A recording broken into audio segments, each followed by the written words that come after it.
से श्री सद्गुरु महाराज की जय।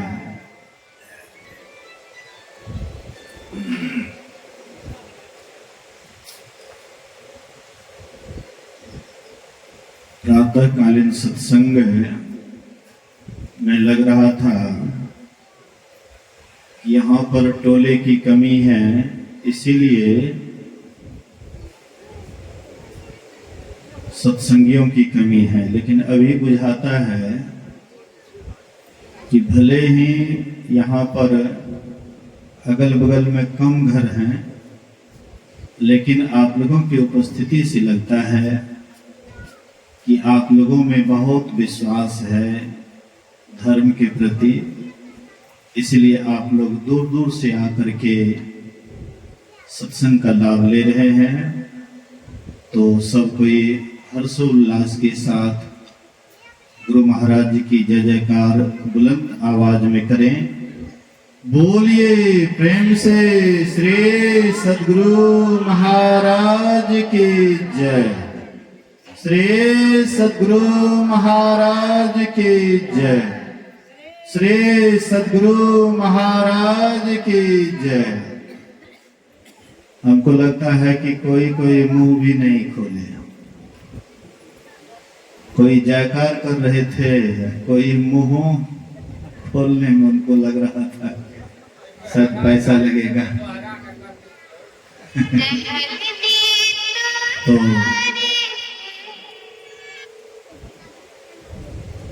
मुंह खोलना चाहिए। मन में कोई और विचार चलता है, इसलिए सब आदमी मुंह नहीं खोलते। कोई मन में सोचते हैं कि हमरा भगवान का तो नाम नहीं ले रहे हैं, तो गुरु महाराज का नाम ले रहे हैं। हमरा भगवान का नाम लेंगे तब न हम जयकार करेंगे। तो मैं आपसे पूछता हूं, भगवान कितने हैं? भगवान कितने हैं बोलिए तो?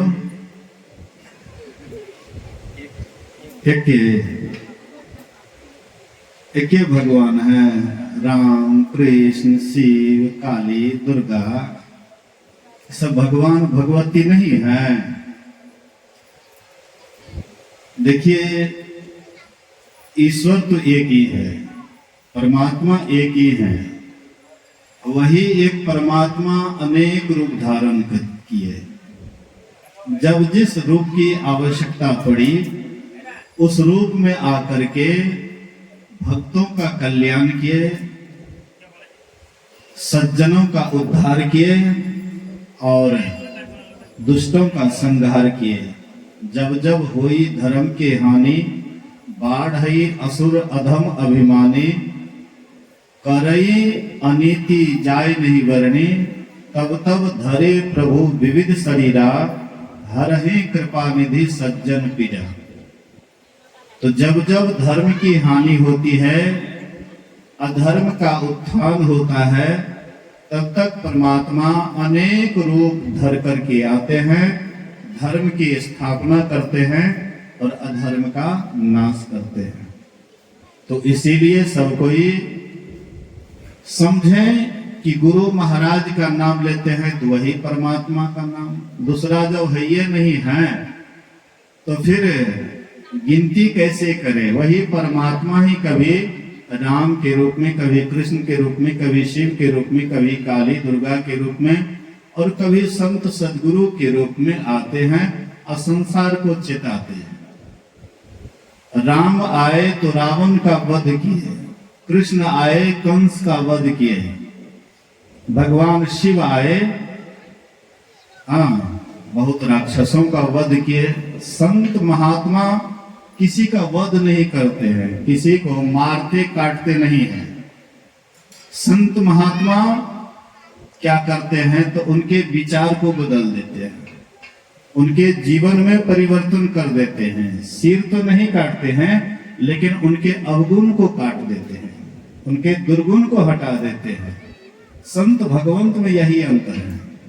भगवंत क्या करते हैं तो गर्दने को काट देते हैं। तो गर्दन के काटने से उनके बुद्धि में परिवर्तन नहीं होता है, उनके जीवन में कोई सुधार नहीं होता है।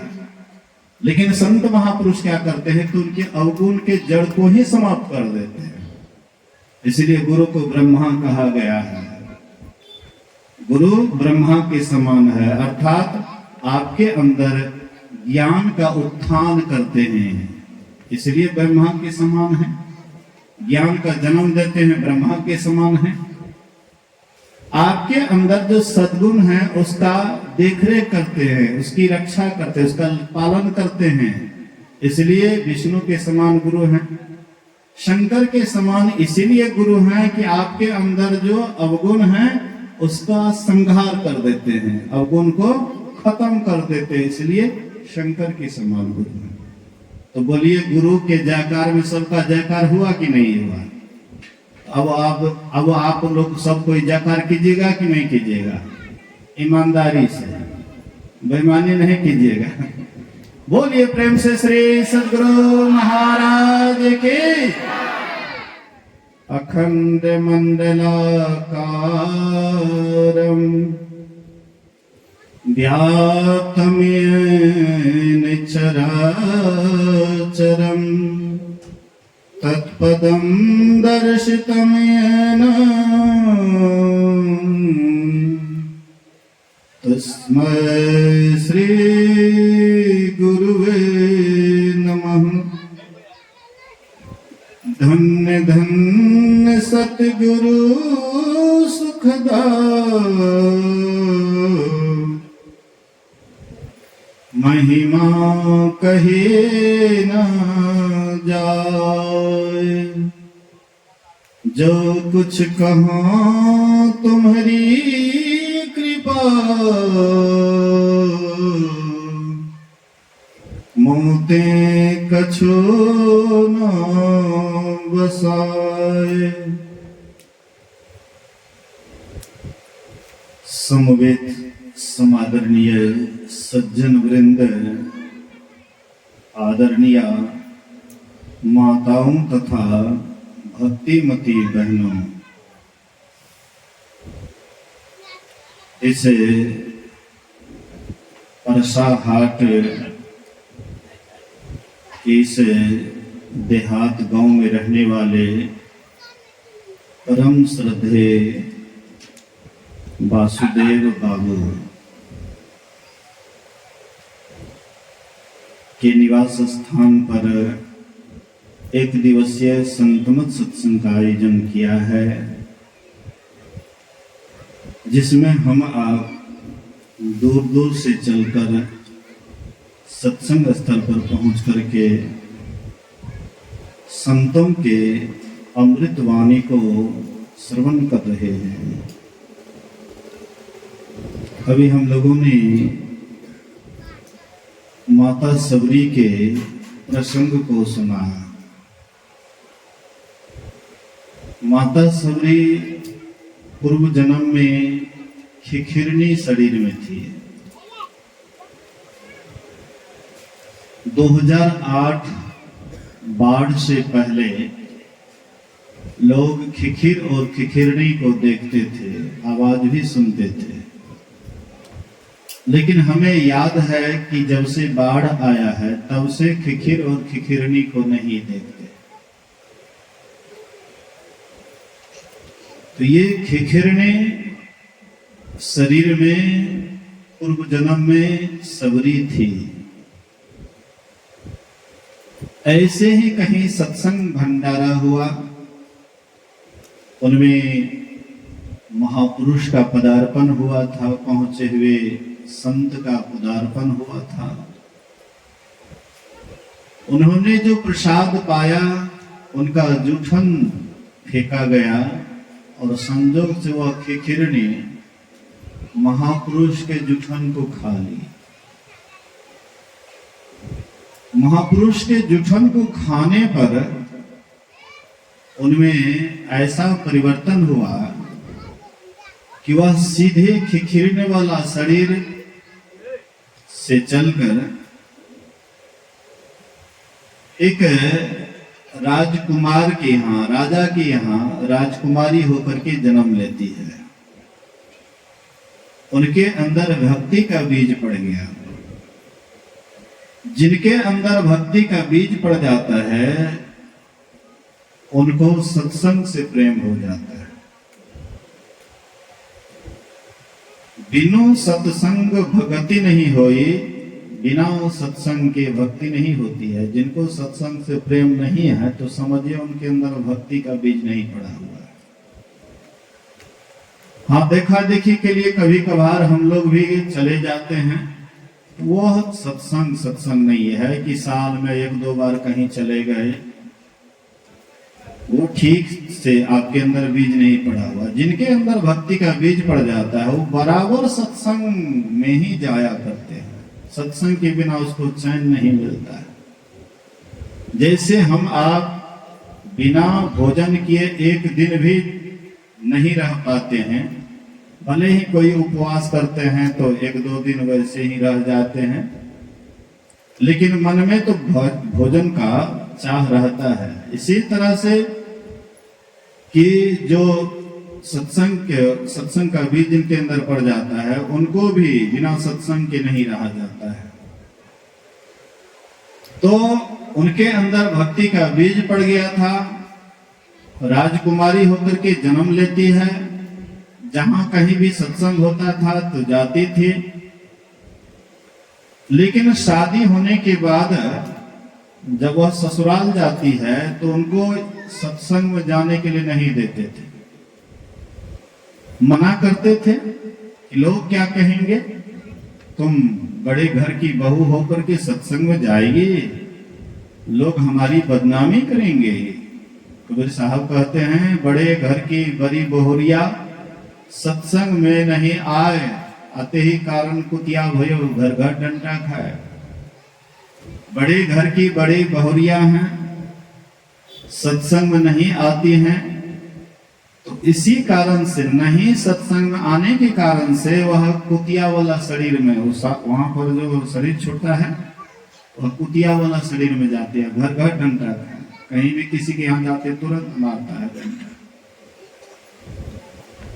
लेकिन वह वैसी नहीं थी, बड़े घर की थी, राजकुमारी थी, लेकिन सत्संग के बिना उसको नहीं रहा जाता था। पति को बहुत समझाए कि हम सत्संग के बिना नहीं रह पाएंगे, तो बहुत सेवा की पति का। तो पति अंतिम में कहते हैं कि हम तुमको यहीं पर मंदिर बना देते हैं, सत्संग मंदिर अंदरे में बना देते हैं। कोई महात्मा अगल बगल में आएंगे तो यहां भी उनको बुला लेंगे, ये हो सकता है, लेकिन तुम कहीं नहीं जाओगी। बोले कि वही सही। संजोग से एक बार पहुंचे हुए महात्मा उस गांव में आ गए। उनके पतिदेव राजकुमार वह महात्मा को ले गए अपने यहां। वह राजकुमारी खूब सेवा करती है, खूब सत्संग सुनती है, उनकी सेवा सुरक्षा करती है। बाबा बड़े खुश हुए, बड़े प्रसन्न हुए, मौज में आकर के कहते हैं, बेटी वरदान मांगो। बोलिए प्रेम से श्री सदगुरु महाराज की। संत सदगुरु जब प्रसन्न हो जाते किसी के ऊपर तो वे मौज में आ जाते हैं और कहते वरदान मांगो, और उसका वरदान निष्फल नहीं जाता है। ये कोई जरूरी नहीं है कि हम किस सेवा से संत महापुरुष को प्रसन्न कर लेंगे, इसकी कोई गारंटी नहीं है। एक बार कुप्पा घाट की बात है, गुरु महाराज जी 4-4:30 बजे व्हील चेयर पर घूम रहे थे, टहल रहे थे। एक रूम बना हुआ था, कमरा बना हुआ था, कोई सत्संगी उसमें ठहरी हुई थी। रविवार के साप्ताहिक सत्संग में आई थी, विलंब होने के कारण रात में वही कमरा लेकर के कुप्पा घाट में ठहर जाती है। और 3 बजे से 4 बजे ध्यान करती है, और उसके बाद वह माई भजन गा रही थी, बड़े भावपूर्वक, पूरा विह्वल होकर के, पूरे भाव में डूब करके गा रही थी। सतगुरु जी से अरज हमारी। मैं एक दीने मलिने कुटिल खल, सिर अघ पोट भारी। सतगुरु जी से अरज हमारी। पूरे भावपूर्वक वह माई भजन गा रही थी। गुरु महाराज जी का व्हील चेयर जब वहां आए कमरा के सामने, वह शब्द जब गुरु महाराज के कानों में पड़ा तो गुरु महाराज कहते रुको, यहीं पर रुको। व्हील चेयर रोक देते हैं। पूरा भजन गुरु महाराज जी पूरे ध्यान से सुने, पूरा ध्यान से सुने। और जब भजन पूरा हो गया तो गुरु महाराज कहते हैं कि वह माई को बुलाओ, वह माई को बुलाओ। तो वो गए सेवक कहते हैं गुरु महाराज आपको बुला रहे हैं। वह माई दौड़ करके आई, दौड़ करके आई कि गुरु महाराज हमको बुला रहे हैं। दौड़ करके आया, गुरु महाराज के चरण पर गिर गए। गुरु महाराज कहते हैं बेटी मैं तुम्हारी सेवा से खुश हूं, वरदान मांगो। आज तुम जो मांगोगी मैं वही तुमको दे दूंगा, वरदान मांगो। वह माई कहती है भक्ति दान गुरु दीजिए, देवन के देवा। हे गुरुदेव, अगर आप मेरे ऊपर खुश हैं, मेरे ऊपर प्रसन्न हैं, तो हमको भक्ति का वरदान दीजिए और कुछ नहीं चाहिए। यह सबके अंदर इस तरह का भाव नहीं होता है। दुनिया तो पागल है। संत महात्मा आते हैं तो उनके सामने में जाते हैं तो क्या मांगते हैं? कबीर साहब कहते हैं ऐसी दीवानी दुनिया भक्ति भाव नहीं बुझे जी। कोई आवे तो बेटा मांगे यही गुसाई दीजिए जी। कोई आवे दुख का मारा हम पर कृपा कीजिए जी। कोई करावे ब्याह सगाई सुनत गुसाई रिझे जी। कोई आवे तो दौलत मांगे भेंट रुपया लीजिए जी। सांचे का कोई गाहक नहीं झूठे जगत पतीजे जी। कहे कबीर सुनो भाई साधो अंधों को क्या कीजिए जी। कहते वह अंधा है कि संत भगवंत के सामने में संसार की वस्तु मांगता है। जो बिना मांगे मिल रहा है वही चीज मांगता है, और जो नहीं मिलने वाला वह मांगो ना। जो वरदान देवता भी नहीं दे सके वह वरदान मांगो ना। देवता भी यह वरदान नहीं दे सकता है, भक्ति का वरदान देवी देवता भी नहीं दे सकता है। और आपके सामने में संत भगवंत है। संत भगवंत में कोई अंतर नहीं है। जैसे जो संत है वही भगवंत है, जो भगवंत है वही संत है, दोनों में कोई अंतर नहीं है। साक्षात भगवंत आपके सामने में खड़े हैं, वरदान मांगने के लिए कह रहे हैं, और आप कहते हैं हमको बेटा दीजिए, हमको बेटी दीजिए। ऐसे लोगों को पागल कहा है। ऐसे व्यक्ति को पागल कहा है। कभी भी संत सदगुरु के सामने में संसारिक इच्छा नहीं करनी चाहिए। ऐसा चीज मांगना चाहिए जो चीज देवी देवता भी नहीं दे सकता है। तो वह राजकन्या से वह महापुरुष कहते हैं कि वरदान मांगो बेटी, मैं तुमसे खुश हूं, प्रसन्न हूं, इसलिए वरदान मांगो।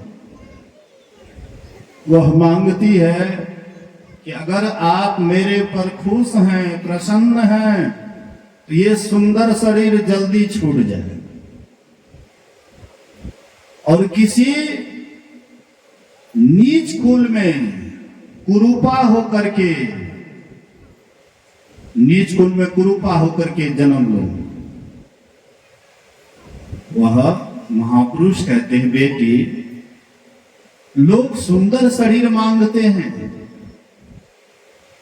लोग धन दौलत मांगते हैं, ऊंचा कुल मांगते हैं, ऊंची जाति में जन्म लेना चाहते हैं, और तुम ऊंची जाति में आकर के, राजपूत में आकर के राजशाही खानदान में आकर के तुम ये क्या मांग रही है? ये तो वरदान नहीं, ये तो शाप है। कहते हैं अगर आप मेरे पर खुश हैं तो हमें यही दीजिए, हमको यही वरदान बुझाता है। कहते जब तुम्हारी यही इच्छा है, एक मस्तु ऐसा ही हो। वह सुंदर शरीर छोड़ जाता है, मुसरनी होकर के जन्म लेती है, भेलकुल में जन्म लेती है, कुरूपा होकर के जन्म लेती है, काली कलौटी होकर के जन्म लेती है। लेकिन पुत्री चाहे गोरी हो या कारी, माँ बाप तो उनकी शादी करना ही चाहते हैं कि किसी तरह से इनका शादी कर दें, छुट्टी हो जाएगी। बेटा है तो लोग उतना परेशान नहीं रहते हैं, लेकिन बेटी रहते हैं तो बहुत परेशान रहते हैं कि कितना खर्चा होगा, कैसे होगा, नहीं होगा। जो गरीब आदमी हैं वो सोचते कम में उम्र में शादी कर देते हैं, क्योंकि ज्यादा उम्र हो जाएगा तो उतना तिलक दे पाएंगे कि नहीं पाएंगे, कम में उम्र में शादी कर देते हैं। वैसे ही सबरी का भी शादी कर दिए। शादी होकर के जा रही थी, संजोग से पूर्वा पछिया हवा चलता है, घूंघट उजड़ जाता है। आजकल के तरह हम लोग जैसे नई पीढ़ी के लोग घूंघट नहीं लेते हैं।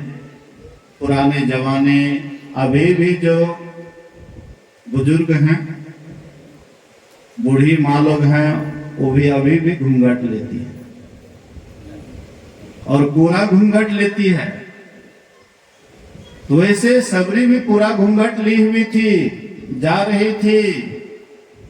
लेकिन रास्ते में जैसे पूर्वा पछिया बहता है, घूंघट उजड़ जाता है। उसके पति देखे, बोले कि अरे भगवान, ये चुड़ैल को ले जाकर के क्या करूंगा, ये भूतनी को ले जाकर के क्या करूंगा, बच्चे लोग देखेंगे तो डरेंगे। अब जिसको देख करके बच्चे डरेंगे तो वह समझिए तो उनका रूप कैसा होगा, बिल्कुल कुरूपनी। सोचे यह कुरूपनी से किसी तरह से पिंड छूट जाए तो कैसे होगा। तो थोड़ा लंबा डेग देने लगे, वो थोड़ा पीछा होती है, वो 9-2-11 भाग गए उनके पतिदेव। सबरी वहां पर रोई नहीं, बिलखी नहीं, बल्कि प्रसन्न हुई। बोलिए श्री सद्गुरु। वह खुश होती है कि अच्छा हुआ, मैं जिसके लिए वरदान मांगी और फिर भी मैं बंधन की ही ओर जा रही थी, अच्छा हुआ कि पति छोड़ करके भाग गए। अब मैं इसी जंगल में रह करके परमात्मा की आराधना करूंगी, ध्यान भजन करूंगी। वहां रह जाती है, झाड़ी में छिप जाती है और सोचती है कि कहीं कोई साधु संतों का संग करते, सत्संग करते। देखिए वहां पर भी साधु संतों का संग खोज रही है। देखती है कुछ महात्मा लोग जा रहे हैं भोर भिनसर में, उनके पास झाड़ू नहीं था तो बाल से ही वह बुहारती है, बाल से ही साफ करती है रास्ते को, पता लगाती है। एक मतंग ऋषि का आश्रम था, वह जाती है 12 बजे रात को, जब सब सो जाते थे वह जाती थी और जा करके वहां पर चूल्हा चौका बर्तन वगैरह सब साफ कर देती थी। पानी जलावन ला करके धर देती थी। और जैसे महात्मा लोग 2-2:30 बजे जगते, उससे पहले वहां से निकल जाती थी। रोज रोज उनका यही काम था। शिष्य लोग जगते थे, कहते थे कौन सेवा कर दी। होते होते गुरुजी ने कहा कि जग करके पहरा करो, कौन आती है और सेवा करके चली जाती है। तो एक दिन जग करके पहरा कर रहे थे, 12 बजे रात को आई, सेवा सुरक्षा करने लगी और सेवक पकड़ करके ले गए गुरु महाराज के पास। कहते गुरु महाराज यही आती थी, सेवा करके चली जाती थी। मतंग ऋषि को जैसे उसको देखे, कहते इसको छोड़ दो, ये बहुत बड़ी भक्तिनी है। कहते बेटी तुम इसी झोपड़ी में रहो, यहीं पर रहो, तुमको कहीं जाना आना नहीं है। राम तुमको दर्शन देने के लिए आएंगे, तुमको नहीं जाना है राम के दर्शन करने के लिए। प्रयाग, बनारस, हरिद्वार, मथुरा, बोलबम, हाँ, कहीं दौड़ना नहीं है, कहीं नहीं जाना है। अगर तुम्हारे अंदर में सच्ची भक्ति होगी तो राम जी ही तुमको खोजेंगे, तुमको राम को खोजना नहीं पड़ेगा, राम खोजेंगे तुमको। तू सबरी जैसी भक्ति कर, प्रभु राम तेरे घर आएंगे। तू सबरी जैसी भक्ति कर, प्रभु राम तेरे घर आएंगे। ऐसे हैं मेरे राम, ऐसे हैं मेरे राम। तू सबरी जैसी भक्ति कर, प्रभु राम तेरे घर आएंगे। तुम्हारे घर में राम जी आएंगे। तुमको राम जी के घर नहीं जाना है, राम जी तुम्हारे घर आएंगे। और राम जी ये भी देख करके नहीं आते हैं तो बढ़िया बिल्डिंग है इसीलिए राम जी आपके यहाँ आएंगे। राम जी ये भी नहीं देखते हैं कि आपके पास में 4 चक्का है कि और क्या क्या है, एसी है, हाँ, कि क्या क्या लगा हुआ है, वो चीज नहीं देखते हैं राम जी। राम जी देखते हैं श्रद्धा को, प्रेम को। आपके अंदर कितना प्रेम है, आपके अंदर कितना भक्ति के प्रति लगन है, ये राम जी देखते हैं। भगवान राम आए सबरी के यहाँ, क्यों आए? बहुत इंतजार किए, 14,000 बरस। हम लोग 2-4 बरस दीक्षा लेकर के ध्यान भजन करते हैं, हाँ ध्यान करे कहाँ कुछ मिल रहे। नए गुरु महाराज में शक्ति छे, नए छे गुरु महाराज में शक्ति, ऐसे थोड़े शक्ति दिखाई पड़ता है। आपके अंदर प्रेम दिन प्रतिदिन जब तक नहीं बढ़ेगा तब तक कभी भी ईश्वर को प्राप्त नहीं कर पाएंगे। दिन दिन बढ़त सवाई, दिन प्रतिदिन आपके अंदर में प्रेम बढ़ना चाहिए, लगन बढ़ना चाहिए, भक्ति करने की आपके अंदर प्रेम बढ़ना चाहिए। सबरी के अंदर में कभी भी प्रेम घटा नहीं, दिन प्रतिदिन बढ़ते जा रहा था। कभी भी उदास नहीं हुई कि राम जी नहीं आएंगे। 14,000 वर्ष तक सबरी टकटकी लगा करके राम जी का बाट जोगती रही। आज नहीं आए राम जी, अच्छा कल जरूर आएंगे, कल नहीं आएंगे परसों जरूर आएंगे। रोज रोज वह इंतजार की, कभी उदास नहीं हुई।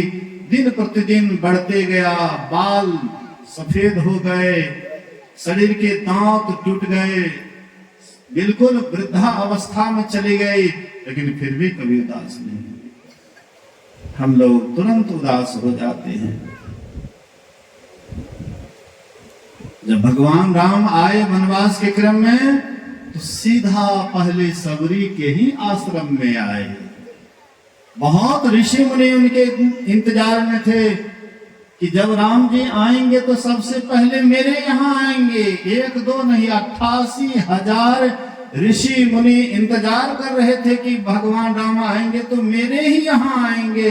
लेकिन भगवान राम उनके यहाँ नहीं पहले जा करके पहले सबरी के ही आश्रम में आए।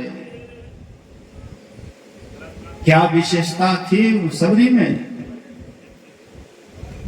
संत कबीर साहब कहते हैं अगर कोई विशेषता थी वह प्रेम भक्ति की विशेषता थी। मां सबरी के अंदर प्रेम सखी तुम करो विचार, बहुरिन आना यही संसार। जो तो ही प्रेम खेलनमा चाव, शीश उतार महल में आओ।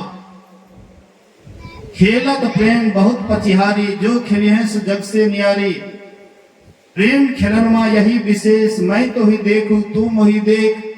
प्रेम खेलनमा यही स्वभाव, तू चली आओ कि मोही बुलाओ। खेलत प्रेम बहुत पचिहारी, जो खेलिए सो जग से न्यारी। कहे कबीर प्रेम समान और नहीं आन।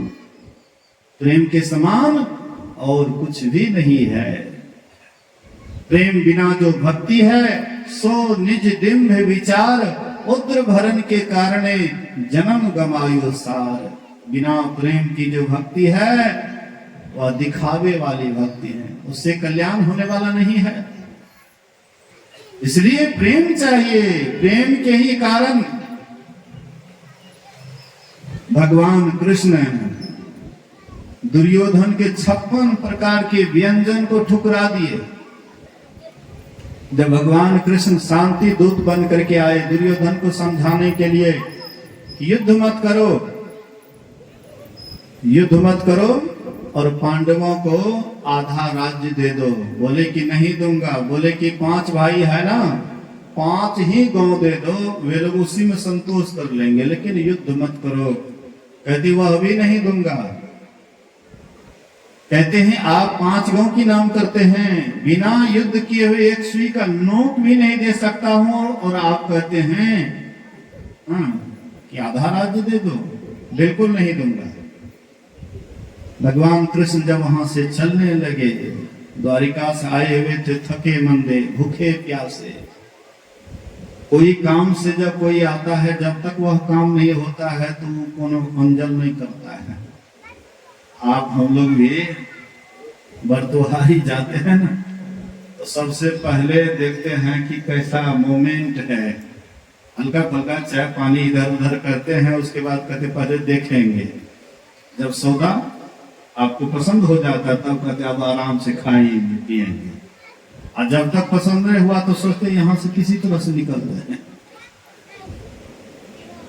वैसे ही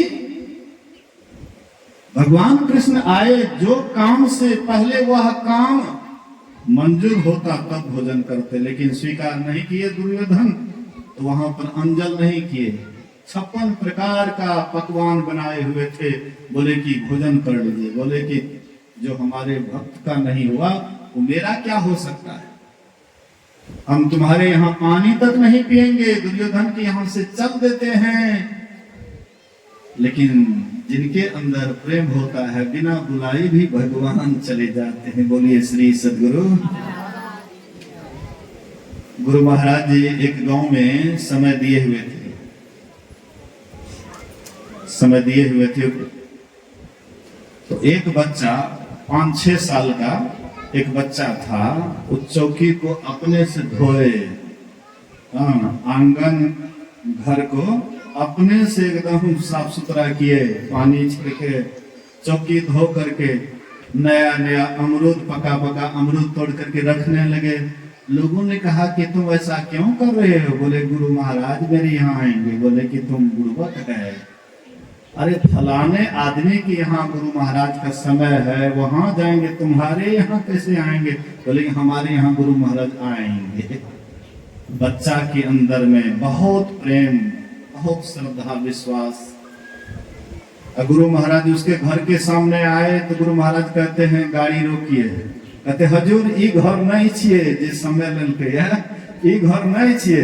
बोले कि यहाँ रोको नहीं, रोको, हम जानते ही घर नहीं है, लेकिन यहाँ पर रुकना है। रुकते हैं। गुरु महाराज जी वहां पका अमरूद दिए, गुरु महाराज जी वहां पर लिए प्रसाद, वहां पर भोग लगाए। उसके बाद कहते अब चलो। जिनके अंदर में भाव होता है, संत भगवंत जान जाते हैं। भाव के भूखे हैं भगवान, भगत के बस में है भगवान। वैसे ही विदुर के यहाँ विदुर रानी काफी भगवान से प्रेम करती थी। विदुर जी के अंदर काफी भगवान के प्रति प्रेम था, इसलिए भगवान बिना बुलाए विदुर के यहाँ चले गए। कहते विदुर रानी, हो विदुर रानी, बहुत जोर से भूख लगी है, अरे कुछ खिलाओ। विदुर रानी सोचती है कि हमारे यहाँ भगवान आए हैं, बिना बुलाए हुए भगवान आए हैं। आहा, क्या करें। लाती है पीढ़ा, उल्टे पीढ़ा डाल देती है, रख देती है। भगवान बैठिए, भगवान नहीं देखे कि उल्टा है कि सुलटा है, उल्टे पीढ़ा पर बैठ गए।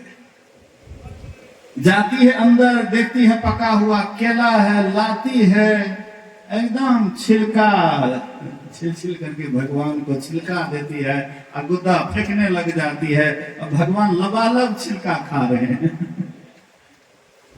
छिलका खा रहे हैं, प्रेम में विह्वल है, पूरे भाव में डूबे हुए हैं। कुछ देर के बाद उधर से विदुर जी आए, बोले कि अरे पगली ये क्या कर रही है? अरे भगवान को गुद्दा खिलाना चाहिए, अब तू छिलका खिला रही है। ला मैं भगवान को खिलाता हूँ। विदुर जी छिलका फेंकने लगे, गुद्दा देने लगे भगवान को। भगवान कहते आहा, जो स्वाद वह छिलका में था गुद्दा में नहीं है। प्रेम में डूबी हुई थी कि भगवान को क्या खिलाएंगे, विभोर थी, सुध बुध खो चुकी थी, भगवान को क्या खिलाएंगे? अरे भगवान को कौन खिला सकता है, अब भगवान को हम आप क्या खिलाएंगे? जो पूरा दुनिया को खिलाता है उसको हम आप खिला पाएंगे? हैं? दाता एक राम, भिखारी सारी दुनिया, भिखारी सारी दुनिया, देवता एक राम, पुजारी सारी दुनिया, पुजारी सारी दुनिया, दाता एक राम, भिखारी सारी दुनिया। जो पूरा दुनिया को खिलाता है उनको हम आप खिला पाएंगे? अजब हैरान हो भगवान, तुझे कैसे रिझाऊं मैं? न बाहें है, न गर्दन है, न सीना है, न पेशानी, तू ही निर्लेप नारायण, कहां चंदन लगाओ मैं? वह प्रभु परमात्मा को कैसे खिलाएंगे? जो पूरा दुनिया को खिलाता है उनको कैसे खिला सकते हैं? गुरु महाराज एक छोटी सी कहानी कहते थे, बोलिए श्री सद्गुरु। गुरु महाराज कहते थे, एक मुनि बालक जंगल में था और बड़ा ही सुंदर घुंघरीला बाल, मानो सनकादिक ऋषि में कोई एक ऋषि हो, बड़ा सुंदर देखने में। एक राजा गए शिकार करने के लिए जंगल, देखता हुआ सुंदर बालक को देख करके मोहित हो गए और राजा कहते, ए मुनि बालक तुम मेरे साथ चलो, इस जंगल में यहाँ पर ठीक से व्यवस्था नहीं है खाने पीने रहने के लिए, मेरे पास में सारी व्यवस्था है, इसलिए तुम मेरे पास चलो। मुनि बालक कहते हैं कि तुम्हारे साथ जाऊंगा, लेकिन मेरी कुछ शर्तें हैं, अगर तुम इसको मंजूर कर लो तो मैं तुम्हारे साथ जाऊंगा। बोले तुम्हारा क्या शर्त है? बोले कि मेरा शर्त है कि तुम मत खाओ हमको खिलाओ, तुम मत पहनो हमको पहनाओ, और जब मैं सो जाऊं तो हर पल जग करके मेरी पहरा करो। राजा कहता ऐसा तो नहीं होगा, ऐसा नहीं होगा। हाँ, जैसा खाऊंगा तुमको खिलाऊंगा, जो पहनूंगा तुमको पहनाऊंगा, और जो हमारा पहरा करता है तुम्हारा भी पहरा करेगा। बोले मुझे ऐसे मालिक की जरूरत नहीं है, हमें ऐसा मालिक नहीं चाहिए। मेरा मालिक तो स्वयं नहीं खाता है, हमको खिलाता है, स्वयं नहीं पहनता है कपड़ा, हमको पहनाता है, और जब हम सो जाते हैं तो हर पल जग करके रक्षा करते हैं वह मालिक। ऐसे मालिक को छोड़ करके जो इंद्रियों का गुलाम है उसके साथ जाऊं? वह कौन है? वही है परमात्मा, वही है मालिक। परमात्मा कुछ नहीं खाते हैं, हम आपको खिलाते हैं। परमात्मा कपड़े नहीं पहनते हैं अपना, लेकिन हम आपको पहनाते हैं। हम आप जब रात में सो जाते हैं तो जब हर हमेशा जग करके पहरा कौन करता है? उस समय में आकर के कोई आपको मार दे, आपको पता लगेगा, लेकिन परमात्मा रक्षा करते हैं। महर्षि शाही स्वामी जी महाराज कहा करते थे कि सहरसा के तरफ एक सत्संगी था और 12 बजे रात को अचानक बदमाश 4-5 बदमाश आ गए। पूछते हैं ऐसे ही एक मचान था, उस पर सोया हुआ था, गर्मी का मौसम था। 12 बजे रात को वे लोग आए, बोले कि फलाने आदमी का घर कौन है? बोले क्या बात है? बोले कि आप ही हो? बोले कि हाँ। पिस्तौल सटा दिए छाती में। हाँ, जैसे बोले कि फलाने आदमी आप ही हो, तो हाँ, पिस्तौल सटा दिया और बटन भी दबा दिया, आवाज भी हुई और हर हाथ पकड़ लिए। हाँ, कहते गुरु महाराज बचाइए, गुरु महाराज बचाइए। हाँ, गुरु महाराज की पुकार लगाते हैं, पकड़ लिए जोर से, और बदमाश कितनों छुड़ाने का कोशिश किए, नहीं छूटा। अंत में सब अगल बगल के लोग जग गए, बदमाश वह पिस्तौल को छोड़ करके भाग गए। देहाती भाषा में कहते झुरमुठ। शरीर में जो भी शक्ति है, एक जगह जब वह एकत्र हो जाता है तो शक्ति बहुत बढ़ जाता है, कई गुना बढ़ जाता है। तो पूरे शरीर का शक्ति हाथ में आ गया, और हाथ से पकड़े तो झुरमुठ लग गया। कितनों कोशिश किए, नहीं छुड़ा पाए। अंत में उसको हॉस्पिटल ले गए, और जाकर के देखते हैं तो पिस्तौल का गोली पिस्तौले में आवाज भी हुई, लेकिन वह उसको लगा नहीं। तो देखिए गुरु महाराज की कृपा। तो परमात्मा कुछ भी कर सकते हैं, और परमात्मा कुछ भी कर सकते हैं। इसलिए वे परमात्मा पूरा दुनिया को खिलाता है, अपना नहीं खाता है, पूरा दुनिया को पहनाता है, अपना नहीं पहनता है। हम लोग सो जाते तो हर पल जग करके रक्षा करता है। इसलिए संत पलटू साहब कहते, पलटू सोवे मगन में असाहब चौकीदार। अब आराम से हम लोग सो जाते हैं, परमात्मा चौकीदारी करते हैं, भक्त की रक्षा करते हैं। सोचिए, लेकिन ऐसी बात नहीं कि परमात्मा खाते नहीं, परमात्मा खाते भी हैं। कैसे खाते हैं? आपके अंदर जब अपार श्रद्धा है तो परमात्मा खाते भी हैं? एक रामानंदी साधु था, वे समधियार जा रहे थे। एक बच्ची थी 5-6 वर्ष की, बोली कि बेटी मैं जा रहा हूँ समधी के यहाँ, तुम ठाकुर जी को भोग लगा करके और उसके बाद तुम भी प्रसाद पा लेना। और बच्ची भोली भाली थी, नहीं समझ पाई कि ठाकुर जी नहीं खाते। उनके मन में था कि ठाकुर जी खाते हैं तभी ना पिताजी भोग लगाते हैं, खिलाते हैं।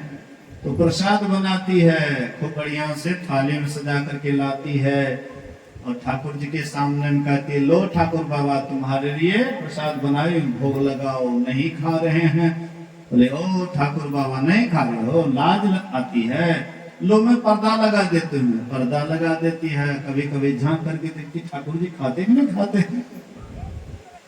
नहीं खा रहे हैं। वह बच्ची जान बेजान रोने लगी, आंख से अश्रु की धारा बहाने लगी। ठाकुर जी को लगा अब नहीं खाऊंगा तो बच्ची रोती रहेगी। ठाकुर जी प्रकट होकर के खाने लग जाते हैं। लगभग आधा प्रसाद जो खाए, कहते ठाकुर जी सब तुम ही खा लोगे, हमारे लिए भी प्रसाद छोड़ दो ना, हम भी खाएंगे ना। बचा हुआ प्रसाद वह पाती है। दूसरे दिन उनके पिताजी आ गए, बेटी ठाकुर जी को भोग लगा करके प्रसाद पाई। बोले कि हाँ ठाकुर जी को भोग लगा रही थी, ठाकुर जी तो अपने सब चट कर रहे थे, मैंने कही मेरे लिए भी छोड़ दो। तो बचा हुआ प्रसाद मैंने पाई। उसको आश्चर्य लगा कि इतना कई साल से 10-20 बरस से 25 बरस से इतना ठाकुर जी को हम कर रहे हैं, आज तक हम नहीं देखे ठाकुर जी भी खाते हैं। बोले कि बेटी क्या ठाकुर जी खा रहे थे? बोले कि हाँ पिताजी सब खा रहे थे, मैंने कहा तब छोड़ा। बोले कि बेटी एक बार हमको भी दिखा दो ना। बोले अवश्य। वही श्रद्धा के साथ स्नान करके पवित्रता से भंडार चिताती है, एक थाली में हाँ प्रसाद ला करके रखती है। लो ठाकुर बाबा तुम्हारे लिए प्रसाद बनाए, नहीं खा रहे हैं। ओ ठाकुर बाबा लज्जा आती है, लो मैं पर्दा लगा देती हूँ। देखते हैं पर्दा उठा करके ठाकुर जी खाते हैं नहीं खाते हैं, फिर भी नहीं खा रहे हैं। तो वह उसी तरह से रोने लग जाती है, ठाकुर जी खाओ ना, नहीं खाओगे मैं भी नहीं खाऊंगी, मेरे पापा भी नहीं खाएंगे, सब भूखे रहेंगे, ठाकुर जी खाओ ना। बहुत अनुनय विनय करती है तो ठाकुर जी खाने लगे। कहते पिताजी देखिए ठाकुर जी खा रहे हैं। कहते बेटी मैं नहीं देख रहा हूँ, ठाकुर जी खा रहे हैं। वो बच्ची देख रही थी ठाकुर जी खा रहे हैं, उनके पिताजी नहीं देख रहे थे, ठाकुर जी खा रहे हैं। बोले कि बेटी मैं नहीं देख रहा हूँ। ठाकुर बाबा मेरे पापा को भी दिखा दो ना, तू कैसे खा रहे हो। वह बच्ची की कृपा से ठाकुर जी कृपा किए, और उसके बाद वह महात्मा जी भी देखते हैं ठाकुर जी खा रहे हैं, तो वे खाते भी हैं, वे आपकी सेवा सुरक्षा भी करते हैं। आपके ऊपर जब कभी संकट आ जाता है, आपके अंदर प्रेम वैसा अगर है तो वे आकर के आपकी मदद भी करते हैं। 2006 की बात है, त्रिवेणीगंज लालगंज में एक सुभाष जी उर्फ साहब जी उसको कहते हैं, उनका ससुराल लालगंज में है। उनके बासे पर 2-3 महीना पहले मैं आया था सत्संग करने के लिए। उनकी बेटी छोटी सी थी, 5-6-7 वर्ष की, रानी कुमारी नाम था। तो वह बच्ची हमसे परिचित हो गई थी। 2-3 दिन उनके बासे पर रुके थे, परिचित, हाँ, जान पहचान बढ़िया से हो गया था। और 2-3 महीना के बाद उसका पालतू पौष खो जाता है। अब उसकी पत्नी गई सत्संग मंदिर में, गुरु महाराज बहुत प्रेम से पाले थे, पता नहीं कहां चला गया। और सुभाष जी गए उसको खोजने के लिए। वह बच्ची अकेली रो रही थी घर पर। मेरे ही वेशभूषा में साइकिल से, यही शाम के समय में साइकिल से गए वहां पर। और कहते हैं कि काहे रो रही है, चुप हो जाओ। नहीं बाबा देखिए ना, पौष खो गया है, मम्मी गई है, हाँ पापा गए खोजने के लिए, पता नहीं क्या हुआ होगा। कहते हैं कि चिंता मत करो, लगुनिया बसमिट्टा में पौष है, कुछ देर के बाद तुम्हारे पिताजी लाते ही होंगे, चिंता मत करो। इतना कह दिया। फिर साइकिल पर, बाबा रुकिए ना, थोड़ा सा पैर हाथ धो करके कुछ जलपान। नहीं नहीं नहीं नहीं रुकेंगे, चल देते हैं। 10-15 दिन के बाद जब सुभाष जी हमसे मिले, बाबा आप मेरे यहाँ गए, आपका कोई स्वागत नहीं हो पाया। तो कब गए थे? तो वही मंगलवार को गए थे बाबा। हम बोले वो मंगलवार को तो हम गए थे सत्संग करने के लिए दौलतपुर, हम तो नहीं थे। नहीं बाबा आपको मेरी बेटी पहचानती है, आप ही गए थे। तो सोचिए, छोटी भोली भाली, उनके अंदर कोई छल कपट नहीं, रो रही थी शाम के समय में। गुरु महाराज जी को दया आती है और मेरे भेष में जाकर के वह बच्ची को चुप करती है, चुप हो जाती है, तो फिर वहां से चलती है। तो सोचिए, भक्त के बस में भगवान है। आपके अंदर में अगर श्रद्धा है तो भगवान किसी भी रूप में आकर के आपकी मदद कर सकते हैं। ऐसा बहुतों को देखा गया है। इसलिए मैं उधर नहीं जाना चाहता हूं। मैं आपको यही बतलाना चाहता था कि सबरी के आश्रम पर जो भगवान राम आए, उनके अंदर में बहुत प्रेम था। प्रेम के ही कारण 88,000 ऋषियों का निरादर करके भगवान राम आए सबरी के आश्रम में। सबरी भगवान राम को आए हुए देख करके हर्ष प्रेम में मग्न हो जाती है और उनके लिए कंद फल फूल ला करके देती है। भगवान राम वह जूठा बैर को बड़े प्रेम से, बड़ा चाव से खा रहे हैं। 4 बैर निकाल करके लक्ष्मण को दिए। लो लक्ष्मण, लक्ष्मण ले लिए। और लक्ष्मण सोचते भैया तो भ्रष्ट हो गए, ये निचलका जाति के जुठन, जुठन बैर खा रहे, भगवान भ्रष्ट हो गए, भैया भ्रष्ट हो गए। सोच करके लक्ष्मण वह 4 बैर को पीछे की तरफ फेंक दिए। वही धौलागिरी पर्वत पर चला गया और वही 4 जड़ी बूटी बना। जब लक्ष्मण को शक्तिवान लगा था, बेहोश थे, होश में आने वाले नहीं थे, उसके प्राण अंत होने वाला था, वही 4 बूटी धौलागिरी पर्वत से हनुमान जी लाए और वही बूटी पिलाए, तब लक्ष्मण स्वस्थ हुए। देखिए भक्त की कितनी विशेषता है। भक्त का अनादर कर दिए, प्रसाद का अनादर कर दिए, बाद में उसको वही प्रसाद पाना पड़ा। तो भगवान राम उनके आश्रम में आए, प्रेम में विह्वल होकर के हाथ जोड़ करके कहती है कि विधिया स्तुति करऊं तुम्हारी, अधम जाति में जड़मति भारी। हे पाप के शत्रु, मैं आपकी स्तुति किस तरह से करूं? मैं नीच जाति की हूं, भेलनी हूं, भारी जड़ बुद्धि वाली हूं, स्त्री हूं, स्त्रियों में भी नीच से नीच हूं, अधम हूं, अधम से भी अधम हूं। भगवान राम कहते हैं कि किसको सुना रही है? कह रघुपति सुनो भामिनी बाता, मानव ये भगति कर नाता। हे भामनी, भामनी का मतलब होता है सुंदरी। तो सबरी कितनी सुंदरी थी? बोलिए श्री सदगुरु। आप लोगों का ख्याल ठीक है? सुनते सुनते कहीं घड़ा भर तो नहीं गया है, बर्तन भर तो नहीं गया है। सुनते सुनते भी लोग अक्छा जाते हैं। लेकिन हम बूढ़ी माई उठ करके उधर चलने लगी। बोलिए श्री सदगुरु महाराज की।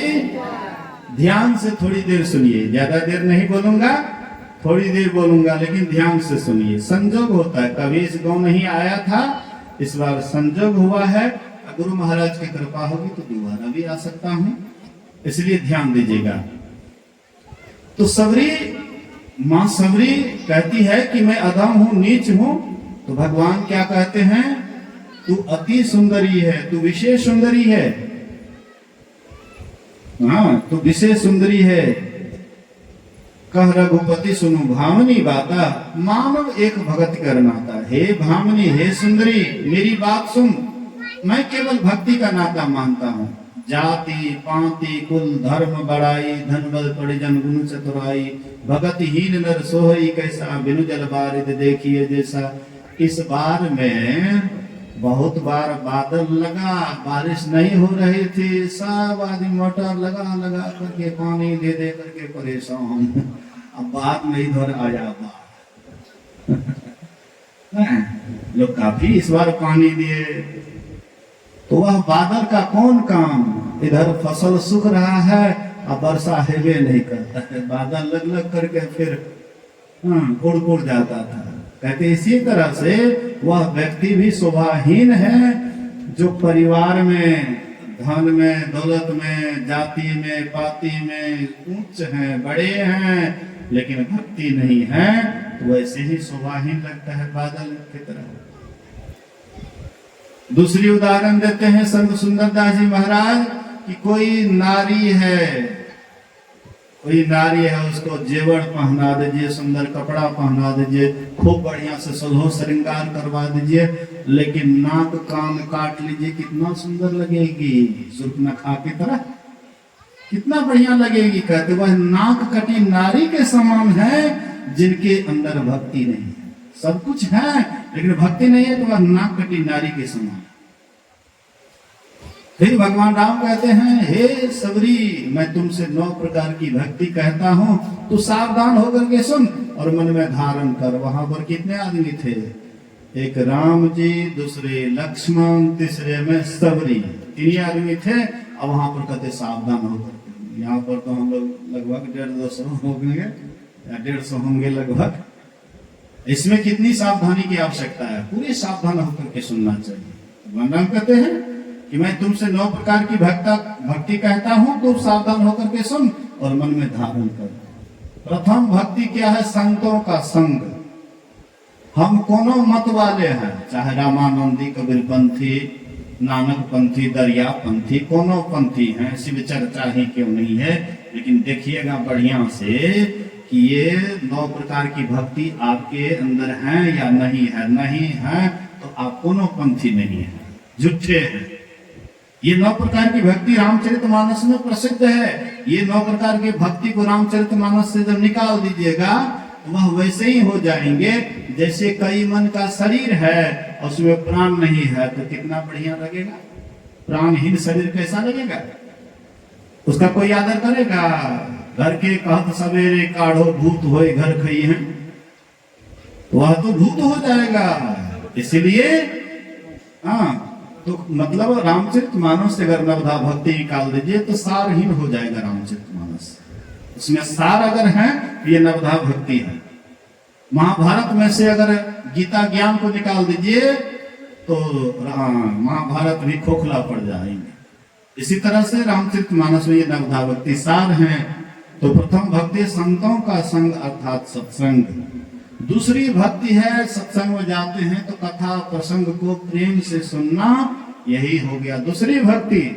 तीसरी भक्ति गुरु पद पंकज सेवा, गुरु के चरण कमल की सेवा करनी, चाहे उसके स्थूल शरीर के चरण को दबाइए अथवा उनके आज्ञा का पालन कीजिए। विशेष है उनके आज्ञा का पालन। आज्ञा सुनना सुसाहिब सेवा। ये हो गई तीसरी भक्ति। चौथी भक्ति मेरे गुणों का गान करना, गद्य में हो या पद में हो। हम लोग अभी यहाँ पद में गा रहे हैं, पद में समझा रहे हैं। इधर हमारे गायक महोदय लोग गद्य में गाएंगे, संगीत के द्वारा सबको मंत्रमुग्ध करेंगे। तो वो हो गया गद्य में, ये हो गया पद में। कहते दोनों तरह से मेरा गुणगान करो। पांचवी भक्ति है जो मंत्र मिला है गुरु के द्वारा, अपने मनमाना नहीं कि जो मन में आया वही राम राम कृष्ण कृष्ण शिव शिव। एक बूढ़ी माई से हमने पूछा, कबिया ही की वह बूढ़ी माई थी। मैंने कहा माई कितना देर ध्यान करती? बाबा 2 घंटा। तो क्या क्या करती है? बाबा राम राम जपे छिए, तकर बाद कृष्णो जप ले छिए, तकर बाद ए बीच में शिव चर्चा याद है। वो में ध्यान दिए नमः शिवाय। बाबा गुरु महाराज के जप ले छिए। हम कहलिए गुरु महाराज नहीं हो बहु धुंधलो आवे छै हल्को फल्को। नहीं बाबा और सब तो कुछ कुछ अभी हो, जैसे गुरु महाराज नहीं आवे छै। हम बोले कि कभी नहीं आएगा गुरु महाराज। नहीं है शीतल चंद्रमा हिम नहीं शीतल होय, कबीर शीतल संत जन नाम सुनई होय। सबसे बड़े हैं संत दूसरा नाम है, तीजे 10 अवतार तिन्हें प्रणाम है। ब्रह्मा विष्णु महेश सकल अवतार है, सबके ऊपर संत मुकुट सरदार है। सबका मालिक संत है, सबसे बड़े संत हैं। तो कैसे आ जाएंगे? संत को लाने के लिए बिल्कुल आपके अंदर में एक पर अटल विश्वास, पूर्ण भरोसा तथा अपने अंतर में ही उनकी प्राप्ति का दृढ़ निश्चय रखना। सदगुरु की निष्कपट सेवा, सत्संग और दृढ़ ध्यानाभ्यास, इन पांचों को मोक्ष का कारण समझना चाहिए। तो ये मंत्र जाप, एक मंत्र का जप करना है गुरु के द्वारा, गुरु प्रदत्त मंत्र का जप करना है। ये पांचवी भक्ति। छठी भक्ति इंद्रियों का दमन करना। जब आप ध्यान करते हैं, साधना करते हैं, आपकी जो फैली हुई सूरत है वह जब सिमट जाती है और केंद्र में केंद्रित होती है, वहीं पर आपके अंदर में ज्योति जग जावे, अति सुख पावे, शब्द सहारे का आपके अंदर में प्रकाश हो जाता है। अभी बाहर में प्रकाश देख रहे हैं ना, बल्ब जल रहा है, आपके भीतर में भी एकदम जगमग ज्योत होता है। लेकिन उसको कैसे रखिएगा? अब दीपावली आ रहा है, सब अपना अपना घर में एकदम लरी लगाएंगे, रंग बिरंग के बॉल लगाएंगे। आजकल एक बॉल आता है गेट पर दे देता है, एकदम पूरे चमकाते रहता है। ये बाहर में तो चकमक होगा, लेकिन आपके भीतर में घटवा घोर रे अंधारी श्रुति आंधरी भई।